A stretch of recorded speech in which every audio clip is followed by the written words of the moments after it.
Nah, waktu Gajah Mada dilatih sendiri di situ, dilatih oleh ketiga senopati itu, itulah Gajah Mada mengumpulkan orang-orang yang dianggap layak, melatih, menyeleksi orang yang dianggap layak untuk belajar menjadi orang-orang intelijen di Candi Cetha. Mereka langsung dikirimkan ke Majapahit untuk jadi telik sandi mencari kelemahan Kunti itu. Nah, setelah mendapatkan kelemahan Kunti, maka Gajah Mada akhirnya bersama putra mahkota merebut kembali kerajaan Majapahit untuk kembali ke keturunan yang benar. Inilah yang saat ini sebaiknya para spiritual adalah melatih orang-orang yang ingin menjadi calon legislatif maupun eksekutif supaya menghayati kehidupan kepribadian mental yang jujur jejak seperti pesan Yang Sabdobalan, supaya nanti Indonesia seperti yang dialami oleh putra mahkota Majapahit merebut kembali kejayaan Indonesia dan yang adil dan makmur. Dibuka adalah dengan kunci. Kuncinya sama dengan yang pernah kita dengar, kunci yang diajarkan oleh penghayat yang lain, penghayat.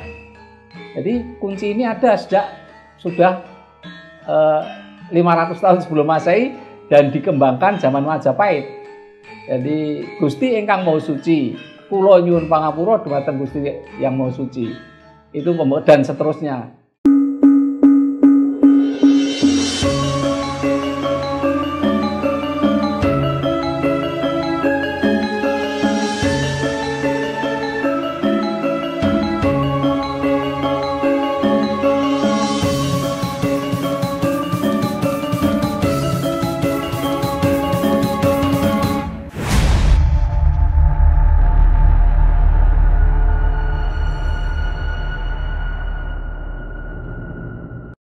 Salam Rahayu Romo Sabdo. Salam Rahayu, Rahayu, Rahayu. Saya ingat dalam konten ketika membicarakan Rara Pawang Hujan, Romo Sabdo sedikit menyinggung tentang Aji Gineng yang dari cerita Romo sebenarnya dengan Aji Gineng pun juga bisa untuk mengusir ya, menyingkirkan hujan. Tetapi di sisi lain saya sempat membaca Romo, katanya Aji Gineng itu tidak ada, itu cuma cerita. Sebetulnya bagaimana sih Romo? Ya, Aji Gineng sampai saat ini masih eksis. Jadi Aji Gineng itu sampai saat ini masih ada, dan memang di Indonesia ini ada soal Aji Gineng yang pelajari cukup banyak. Dan ada istilahnya bukan guru tapi pelolok yang jadi memberikan attunement atau ijazah baru kepada pengikut baru. Itu ada sekitar 20-an orang, tetapi ada beberapa yang memang punya hak sendiri. Misalnya ada yang daerah Banten, daerah Jakarta. Sebenarnya daerah Jakarta itu saya merangkap Jogja.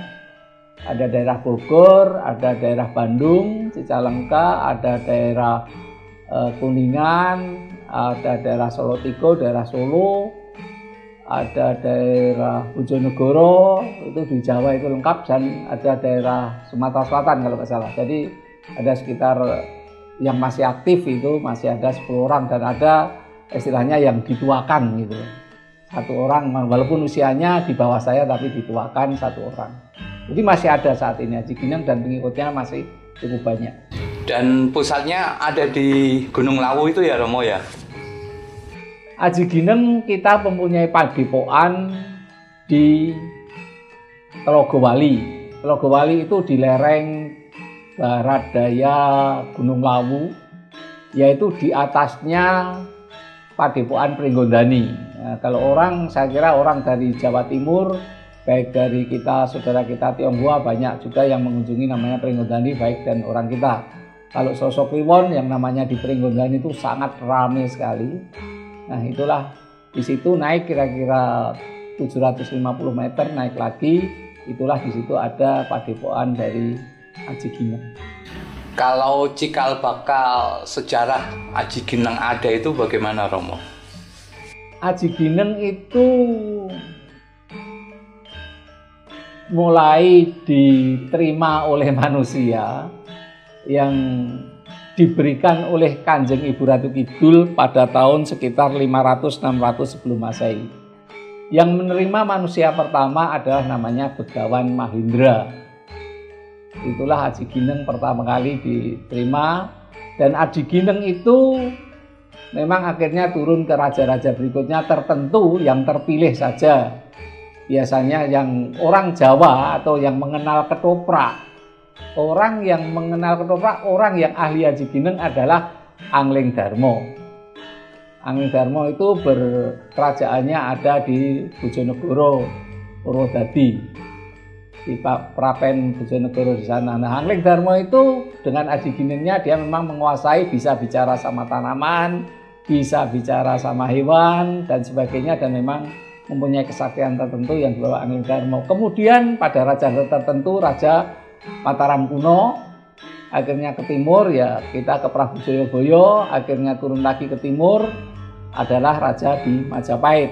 Nah, Majapahit inilah mulai Aji Gineng marak kembali. Karena apa? Waktu Raja Majapahit ada pemberontakan Kunti, nah itulah runtuh kerajaan Majapahit, sehingga putra mahkota diikuti oleh 3 senopatinya, yaitu senopatinya itu bernama Singomaruta, Ki Sindoro, dan Ki Sumbing. Itu mulai memperkuat dan meningkatkan Aji Gineng. Untuk melatih Aji Gineng ini, ke Singomaruta dan putra mahkota Majapahit ini, setelah pemberontakan Kunti ini memusatkan adalah di Candi Cetha. Kenapa di Candi Cetha? Waktu beliau lari ke arah barat, ke negeri atas angin, sampai di Candi Cetha itu turunlah para dewa yang memberikan wahyu kepada mereka memperkuat Aji Gineng itu kembali, sehingga mereka mengajarkan Aji Gineng di Candi Cetha. Berarti Romo, sebetulnya Aji Gineng itu olah kanuragan atau olah kasepuan atau bagaimana sih, Romo? Aji Gineng sebetulnya bisa untuk 2 hal. Aji Gineng itu bisa untuk kanuragan, tetapi bisa juga untuk kasepuhan. Jadi bisa untuk pengobatan atau hal-hal yang lain, misalnya ya yang berguna yang lain, yang pokoknya untuk ilmu kasepuhan lah. Itu bisa dengan Aji Gineng. Nah, disitulah, tapi pertama-tama memang Aji Gineng itu mengolah kepribadian manusia, mental manusia. Kalau sudah diolah mentalnya dengan kuat, maka dengan olah napas dan kemampuan bacaan yang ada, maka itu kanuragan timbul sendiri.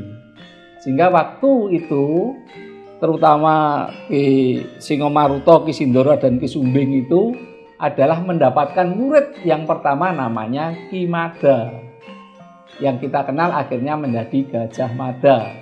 Itulah ya orang yang dididik kembali oleh mereka mendalami Aji Gineng. Wah, makasih Romo.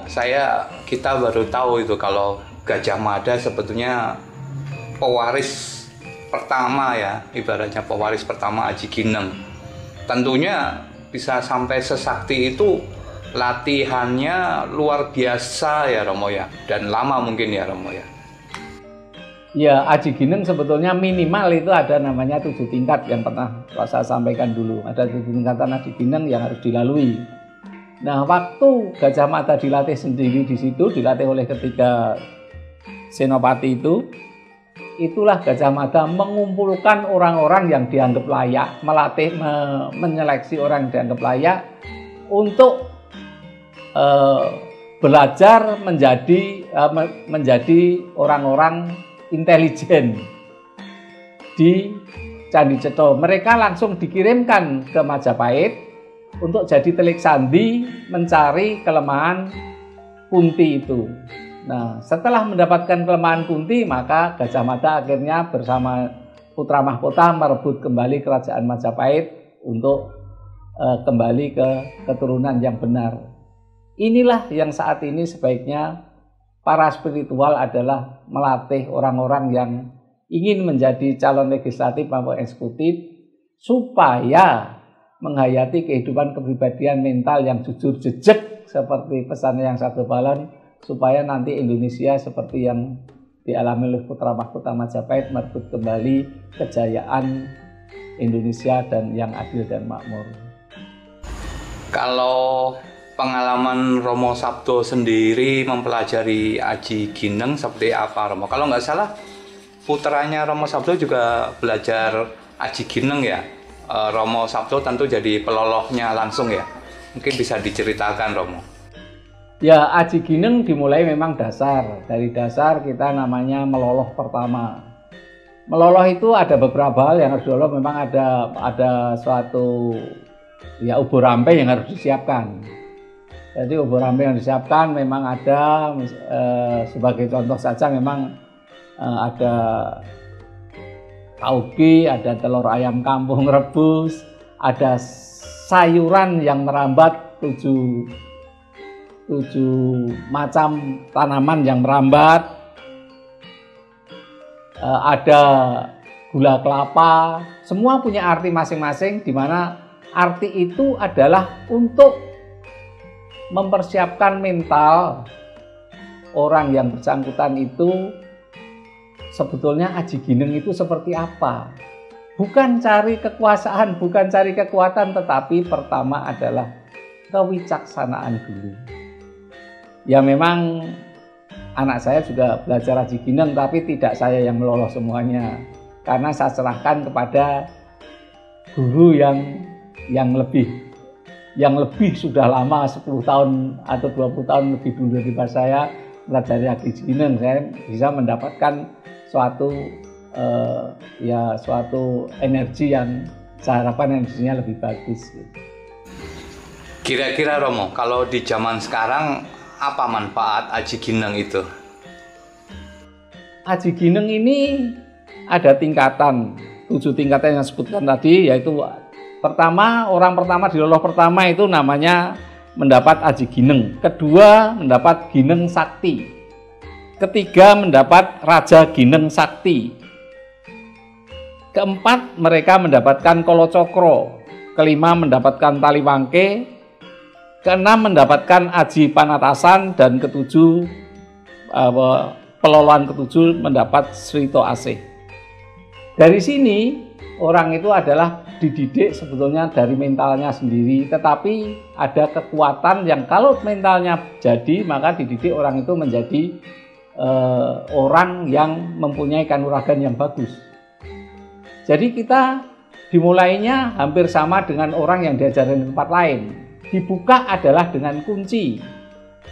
Kuncinya sama dengan yang pernah kita dengar kunci yang diajarkan oleh penghayat yang lain, penghayat. Jadi kunci ini ada sejak sudah 500 tahun sebelum Masehi dan dikembangkan zaman Majapahit. Jadi Gusti ingkang Maha Suci, kula nyuwun pangapura dhumateng Gusti yang Maha Suci. Itu dan seterusnya. Itulah kunci seorang Aji Gineng juga sama seperti itu. Di sini di tengahnya dikunci ada tulisan kula nyuwun wicaksono. Jadi yang pertama nyuwun wicaksono, kedua baru nyuwun panuwasa. Jadi orang harus belajar kebijaksanaan dulu untuk mendapatkan kuasa. Dan kuasa itu untuk siapa? Untuk sebetulnya untuk anyirnaake tumindak ingkang luput. Tumindak luput siapa? Orang lain, bukan. Tumindak luput diri sendiri. Untuk melakukan sebagai satrio sejati. Jadi pertama-tama harus tahu satrio sejati. Nanti bisa di video berikut mungkin saya jelaskan bagaimana untuk menjadi satrio sejati itu gitu.